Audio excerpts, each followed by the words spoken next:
My dear students, my name is Dilip from DKT English. I hope all of you are very good.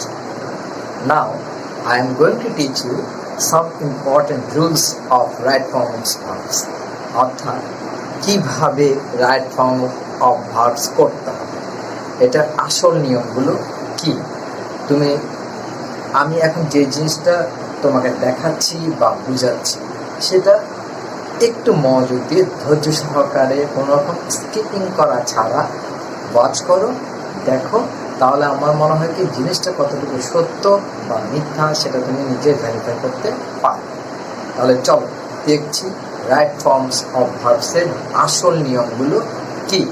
আমি এখানে কিন্তু কোনো grammatical রুলের কথা বলছি না, নিয়ম।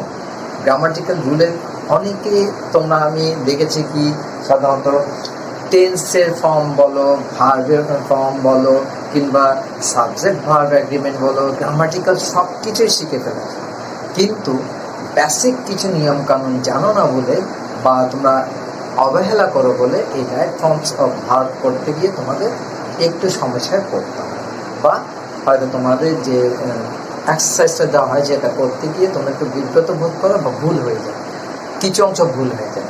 আমার মনে হয় কি তুমি যদি এই ভিডিওটা সম্পূর্ণ মনোযোগ দিয়ে দেখো, এরপর থেকে আর তোমার ভুল হবে না যদি তুমি এই নিয়মটায় অ্যাপ্লাই করো। আর তুমি যদি আমার চ্যানেলে নতুন হয়ে থাকো তাহলে প্রথমে এই ভিডিওটা মনোযোগ দিয়ে ওয়াচ করো, এরপরে যদি আনুষঙ্গিক বা অন্য কোনো ভিডিও তোমার প্রয়োজন হয় সেটা কি, সেটা যদি আমার প্লে লিস্টে থেকে থাকে তাহলে আমার চ্যানেলের প্লে লিস্টে ঢুকে যাও, প্লে লিস্টে গিয়ে তোমার যেটা দরকার তাহলে সেটাই তুমি ওখানে টাচ বা ক্লিক করে ওয়াচ করে নাও। এরপর যদি তোমার মনে হয় কি হ্যাঁ এখানে ক্লাসগুলো টেকনিক্যাল, ইজি এবং রিয়েল ওয়ে টু লার্ন, তাহলে তুমি কি করবে, আমার চ্যানেলটা সাবস্ক্রাইব করে আমার সঙ্গে থেকে শিখবে। এটা আমার অ্যাডভাইস, ঠিক আছে, বা অনুরোধ করতে পারো। আর তোমরা যারা ইতিমধ্যে আমার চ্যানেলটা সাবস্ক্রাইব করেছো তাদেরকে অজস্র ধন্যবাদ। তাহলে দেখো কিভাবে রাইট ফর্মস অফ ভার্ব করতে হবে। একটু মনোযোগ দিয়ে ধৈর্য ধরে প্রত্যেকটা জিনিস ওয়াচ করো, শোনো, দেখো যে কোথায় কিভাবে চেঞ্জ হচ্ছে, আমি কোথায় কিভাবে কোন ধরনের ভার্বস বা কোন ধরনের নিয়মগুলো অ্যাপ্লাই করছি। দেখো এখানে বলছে কি প্রথমে complete the following text with right forms of the verbs given in the box. অর্থাৎ এই বক্সের মধ্যে যে ভার্বগুলো দেয়া আছে এগুলোর কীরকম ফর্ম বসাতে হবে, সঠিক ফর্ম বসাতে হবে। এগুলো কী জিনিস, ভার্বস। ওকে, তাহলে এখন তুমি চিন্তা করো যদি এটার কারেক্ট আনসার করতে হয় প্রথমত আমাকে এই ভার্বগুলোর ফর্মস জানতে হবে, এই ভার্বগুলোর ফর্মস জানতে হবে এবং সাথে সাথে কি জানতে হচ্ছে, এই ভার্বগুলোর মিনিং জানতে হচ্ছে, অর্থাৎ অর্থ জানতে হচ্ছে। সরি, দেখো তাহলে কি কি জানতে হবে। প্রথমে তোমাকে জানতে হবে ফর্মস অফ ভার্বস, অর্থাৎ ভার্বের ফর্ম, মিনিংস অফ ভার্বস, ভার্বের অর্থ, এরপরে টেন্স অর্থাৎ কাল, ক্রিয়াকাল, সাবজেক্ট অ্যান্ড ভার্ব এগ্রিমেন্ট, এরপরে রিট্রান্সলেশন অফ দ্য গিভেন টেক্সট, অর্থাৎ এখানে যে টেক্সটটা দেয়া আছে সেটার রিট্রান্সলেশন বা বাংলা অনুবাদ তোমাকে জানতে হবে। তা এখানে দেখো আমি এই যে কিছু কিছু শব্দের পাশাপাশি যেমন আলটিমেট অর্থ চূড়ান্ত, কনসিকুয়েন্স ফল বা প্রভাব, তারপর এখানে কনজেস্টেড ঘনবসতিপূর্ণ বা ঘিজি, ন্যারো সরু, তারপর টেন্ডেন্সি প্রবণতা, প্রবৃত্তি বা ঝোঁক ইত্যাদি। তারপর এখানে মনে করো ইম্পোজিং, ইম্পোজিং অর্থ হচ্ছে আরোপ করা। মোটামুটি আমার কাছে যেগুলো মনে হয়েছে কি এই শব্দগুলো তোমাদের কারো কারো ক্ষেত্রে বাংলা মিনিং লাগতে পারে, প্রয়োজন হতে পারে, আমি সেই শব্দগুলোর বাংলা মিনিং এখানে লিখে দিচ্ছি যাতে করে তোমাকে আর তেমন কোনো কষ্ট করতে না হয় শেখার জন্য। ওকে, তাহলে এখন আমার প্রথম কাজ হচ্ছে কি এই ফর্মস অফ ভার্বস পাশাপাশি মিনিং জেনে নেওয়া। ওকে, তাহলে দেখো এখানে যে ভার্বগুলো দেয়া আছে, আমি কি করেছি তোমাদের সুবিধার জন্য এই যে ভার্বের 5টা ফর্ম আছে বা 6টা ফর্ম আছে সেইগুলো পুরোপুরি এখানে লিখে রেখেছি। দেখো এখানে ভার্বস মিনিং অ্যাজ বা yes, past, first participle, present participle, আইন, ইনফিনিট। তো এখানে এক একজনে এক একভাবে বোঝান, আমি সেই বিষয়ে যাচ্ছি না। যেমন আমরা ওনারা হয়তো বলছেন প্রেজেন্ট ফর্ম বা ভার্বে এটা বেস ফর্ম ধরতে পারো, এটা হচ্ছে যে বেস ফর্ম বা মূল ফর্ম, এটাকে মূল ফর্ম তুমি ধরতে পারো। আর এটা হচ্ছে যে মিনিং, তারপর এটা হচ্ছে as by S, past form, first participle form, present participle form, ING.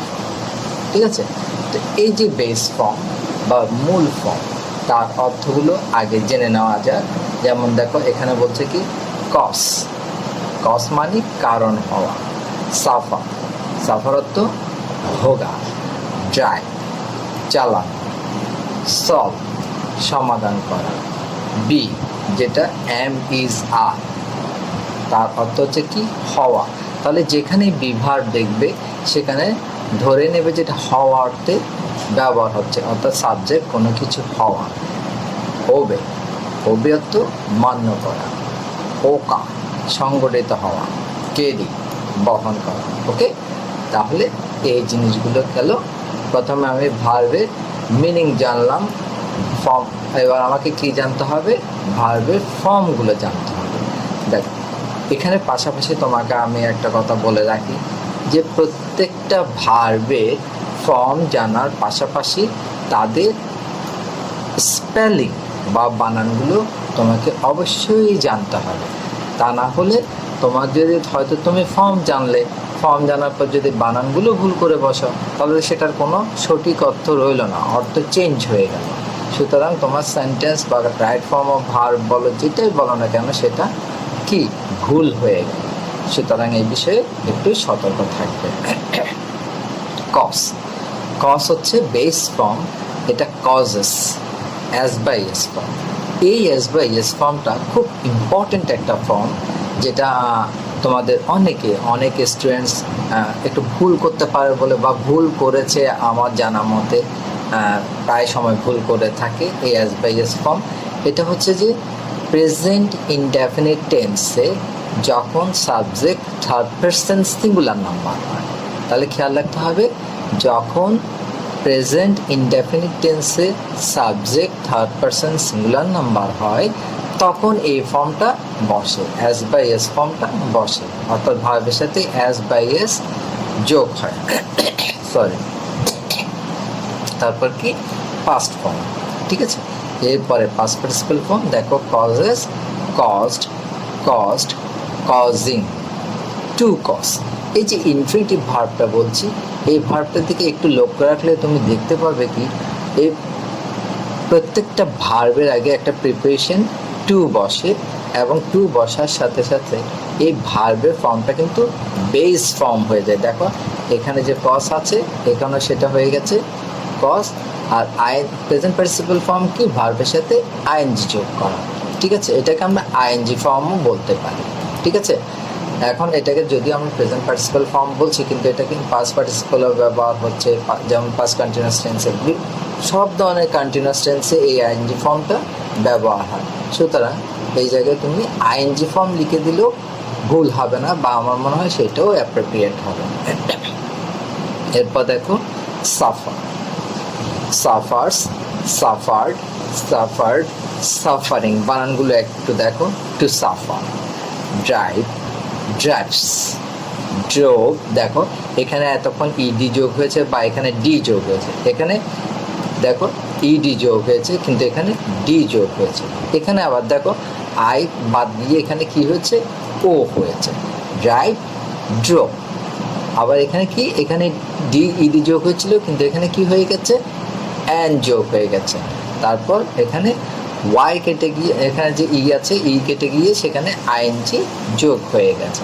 এখানে কিন্তু কোনো কিছু কাটা যায়নি, শুধু আইএনজি যোগ হয়েছে। সুতরাং এই যে ফর্মগুলো কিভাবে চেঞ্জ হচ্ছে, কোথায় কি বাদ যাচ্ছে, কোথায় কি চেঞ্জ হচ্ছে, এই ব্যাপারে তোমার ভালোভাবে জ্ঞান থাকতে হবে, ভালোভাবে এগুলো শিখতে হবে। To try. এরপরে কি solve, solves, solved, solved, solving, to solve. Be am is are, এখানে অ্যাজ বাই এফ ফর্মে ইজ হয় আর আই এর সাথে সবসময় এম হয়, তারপরে বাকি সব সাবজেক্টের সাথে কি হয়, আর হয়। এটা থার্ড পারসন সিঙ্গুলার নাম্বারে ইউজ হয় বলেছি। আর এম হয় কখন, আই এর সাথে, আর হবে কখন, যখন অন্যান্য সবগুলো সাবজেক্ট, অর্থাৎ ফার্স্ট পারসন সিঙ্গুলার নাম্বার এবং থার্ড পারসন সিঙ্গুলার নাম্বার, এই দুইটা সাবজেক্ট বাদ দিয়ে বাকি সবগুলোতে কি হবে, আর হবে। পাস্ট টেন্সে সেটা গিয়ে হবে ওয়াজ ওয়্যার, পাস্ট পার্টিসিপেলে বিন, বিং, আর এখানে টু বি হবে। এখানে তো আমি যদিও কোনো কিছু দিইনি, এখানে হবে কি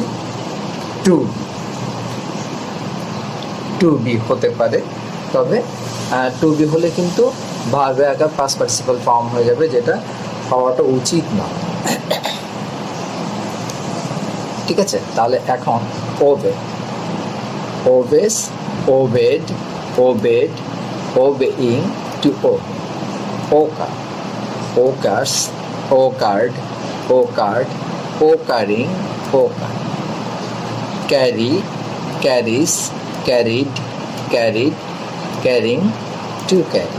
ওকে, তাহলে এখন আমাদের ফর্ম জানা হলো, মিনিং জানা হলো, এরপরে আসছে আমার টেন্স এবং subject verb agreement, sorry tense. এখন এই প্যাসেজটা পড়তে পড়তে তুমি কোথাও যদি প্রেজেন্ট টেন্স, পাস্ট টেন্স বা কোনো একটা টেন্সের আগমন দেখতে পাও, কোনো একটা হিন্টস দেখতে পাও, তাহলে সেটা তোমাকে কি করতে হবে, অবজার্ভ করতে হবে, সেটা তোমাকে মনে মনে ধরে রাখতে হবে যেটা এই টেন্সে। এখন তুমি একটা জিনিস দেখো, ট্রাফিক জ্যাম, কোন কী সম্পর্কে বলা হচ্ছে, ট্রাফিক জ্যাম, যেটা আগেও ঘটে এসেছিল, এখনও ঘটছে, তো ভবিষ্যতে ঘটবে কিনা সেটা পরের ব্যাপার, কিন্তু যখন এটা এখনও আছে তাহলে সচরাচর ঘটে এমন একটা ব্যাপার ট্রাফিক জ্যাম। সুতরাং সচরাচর একটা ঘটে এমন একটা ব্যাপার যদি হয়ে থাকে, সেটাকে আমরা কোন টেন্সে সাধারণত এই করে নিয়ে যাই, সেটাকে আমরা প্রেজেন্ট ইনডেফিনিট টেন্সে নিয়ে যাই, বা সেখানে আমরা প্রেজেন্ট ইনডেফিনিট টেন্সে প্রয়োগ করি। ঠিক আছে, আবার যদি কখনো কোনো জায়গায় দেখা যায় কি মডেল ভার্ব ব্যবহার হয়েছে, সেখানেও প্রেজেন্ট ইনডেফিনিট, সাধারণত প্রেজেন্ট ইনডেফিনিট টেন্স হয়, ভার্বের বেস ফর্ম হয়, কিন্তু যদি মডেল ভার্বের পর বি থাকে তাহলে ভার্বের আকার পাস্ট পার্টিসিপল ফর্ম হয়। ঠিক আছে, এখন তাহলে টেন্স তো আমরা জানলাম, টেন্স কত প্রকার সেই বিষয়ে আমি এখানে বলছি না। এই বিষয়ে যদি তোমাদের জানতে হয় তাহলে আমার চ্যানেলের প্লে লিস্টে ঢুকে গিয়ে ওখানে ভার্বের প্লে লিস্টে ঢুকেছে, ওখানে দেখবে টেন্সের অনেকগুলো রুল, অর্থাৎ যাবতীয় সবগুলো রুলস পার্ট পার্ট করে বোঝানো হয়েছে, তুমি ওখান থেকে দেখে আসতে পারো। এরপর আসছে সাবজেক্ট ভার্ব অ্যাগ্রিমেন্ট, অর্থাৎ এখানে যে সাবজেক্টগুলো দেওয়া আছে সেই সাবজেক্টের সাথে প্রেজেন্ট ইনডেফিনিট টেন্স অনুযায়ী কোন ভার্ব বসতে পারে সেই ভার্ব, অর্থাৎ এখানে যেটা বলা হচ্ছে মিল বা অ্যাগ্রিমেন্ট অথবা চুক্তি, অর্থাৎ তাদের সাথে যদি মিলটা না হয় তাহলে তোমার সেন্টেন্সটা শুদ্ধ হবে না। সরি, এরপরে কি রিট্রান্সলেশন অফ দ্য গিভেন টেক্সট, অর্থাৎ এখানে যে টেক্সটটা দেওয়া আছে তার বাংলা মিনিং তোমাকে জানতে হবে। তা আমি বাংলা মিনিংটা আবার মানে স্পেশালি না করে, স্পেশালি করে তোমরা হয়তো এখান থেকে বুঝতেই পারছো, যেহেতু এখানে যেগুলো নিউ ওয়ার্ডস বা তোমাদের কাছে একটু কঠিন বা অজানা শব্দ বলে হতে পারে, সেখানে আমি অর্থগুলো লিখেই দিয়েছি। সুতরাং আমার মনে হচ্ছে যে তোমরা বাংলা মিনিংটাও মোটামুটি ধারণা করে নিয়েছো। ঠিক আছে, এবার দেখো আমি কি করছি, পুরো জিনিসটাকে প্রত্যেকটা লাইন বাই লাইন আমি বাংলা মিনিংটা তোমাকে বুঝিয়ে দিচ্ছি। তার আগে তোমার হয়তো এখানে এটা বোঝা হয়ে গেছে, তুমি দেখো তুমি যা বুঝেছো, এখন আমি যেটা যেভাবে বুঝাচ্ছি তার সাথে কতটুকু মিল আছে। আশা করি তোমাদের পুরোপুরি মিল থাকবে। দেখো এখানে কি বলছে, traffic jam, subject third person singular number, যেহেতু প্রেজেন্ট ইনডেফিনিট টেন্স এখানে হওয়ার্থে কি বসছে, is a common affair in the big cities of our country. যানজট আমাদের দেশের শহরগুলোতে একটা সাধারণ ব্যাপার। This problem, third person singular number, আবারও is present indefinite tense, হওয়া অর্থে, be verb অর্থে। The ultimate consequence of rapid growth of population and the number of vehicles, অর্থাৎ কি জনসংখ্যা এবং যানবাহনের সংখ্যা বৃদ্ধির চূড়ান্ত ফল হচ্ছে এটি। ঠিক আছে, জনসংখ্যা এবং যানবাহনের সংখ্যা বৃদ্ধির চূড়ান্ত, এখানে তুমি এই সমস্যাটি হলো, এখানে লিখতে পারো এই সমস্যাটি হলো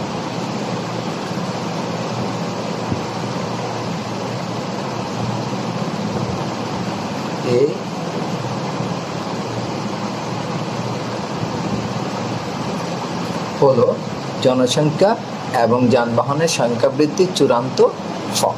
ঠিক আছে, most often this problem occurs, this problem যেহেতু subject, third person singular number, আর ঘটে ইংরেজি কি occurs, আর যেহেতু প্রেজেন্ট ইনডেফিনিট টেন্স সেহেতু ভার্বের সাথে এখানে কি হয়েছে, একটা s যোগ হয়েছে।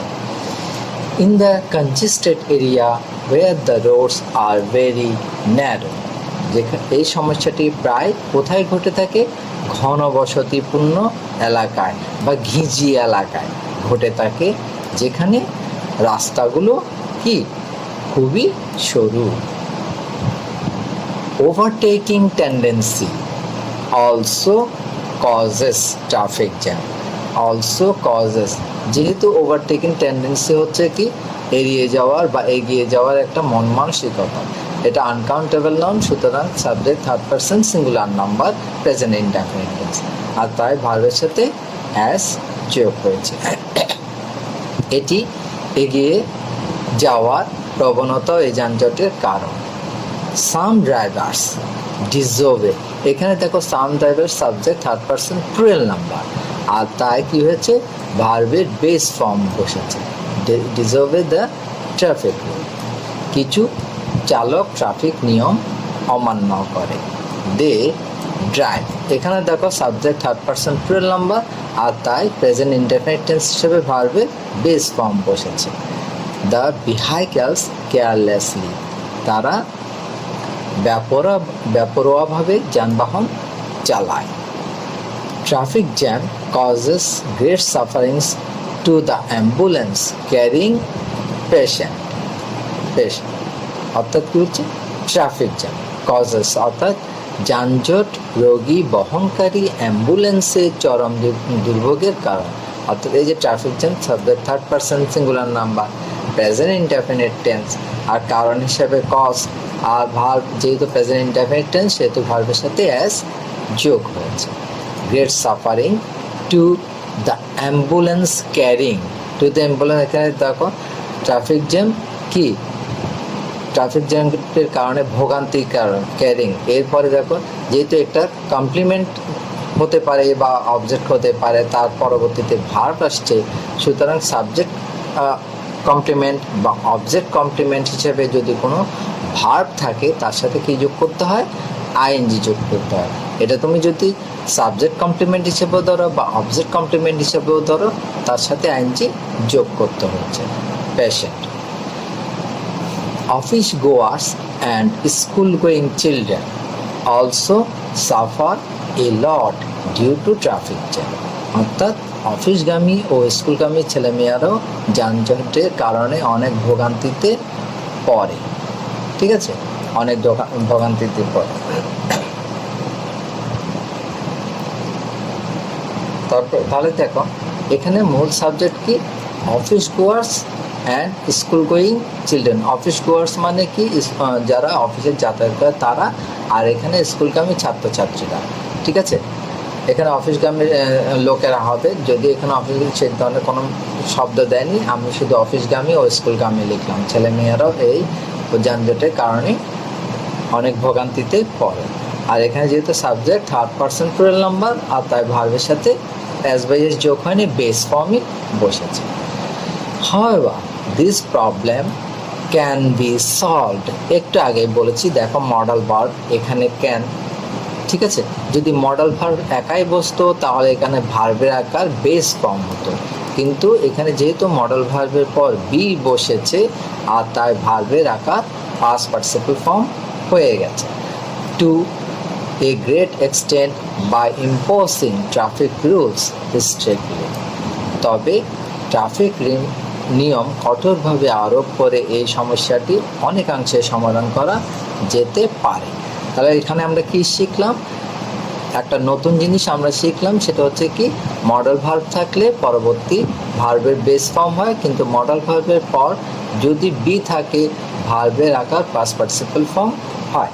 ওকে, তাহলে এখানে দেখো এই যে এ বি সি ডি, এখানে প্রত্যেকটা জায়গায় যেখানে যে ভার্বের ফর্ম বসা উচিত বা বসানো উচিত আমি সেটা তোমাদের জন্য বসিয়ে দিয়েছি, এবং কী দিয়ে ইঙ্গিত করেছি, রেড কালার দিয়ে ইঙ্গিত করেছি, অর্থাৎ এগুলো হচ্ছে কারেক্ট আনসার। সুতরাং এবার কারেক্ট আনসারগুলো এখানে আমি নিয়ে এসেছি যাতে এক জায়গায় আসলে তোমরা বুঝতে পারো, অর্থাৎ তোমরা যারা এক জায়গায় আনসারগুলো লিখে নিতে চাচ্ছ সেখানে তার জন্য এই ব্যবস্থা। তাহলে কি হবে, এখন তোমাদের আশা করি যে পুরোটা বোঝা হয়ে গেছে। যদি কোনো রকম সমস্যা হয়ে থাকে বা কোথাও যদি বুঝতে একটু অসুবিধা হয়ে থাকে তাহলে আমি বলবো পুরো ভিডিওটা প্রথম দিক থেকে আরেকবার মনোযোগ দিয়ে দেখো, তাহলে হয়তো পুরোপুরি তোমার বোঝা হয়ে যাবে, কোনো সমস্যা থাকবে না। আর যদি এখানে কোনো রকম ভুল ভ্রান্তি থাকে বা তোমার বুঝতে যদি কোনো সমস্যা হয়ে থাকে তাহলে তুমি আমাকে জানাও, আমি এর জন্য প্রয়োজনীয় ব্যবস্থা নেব। ঠিক আছে, thank you very much for watching the video.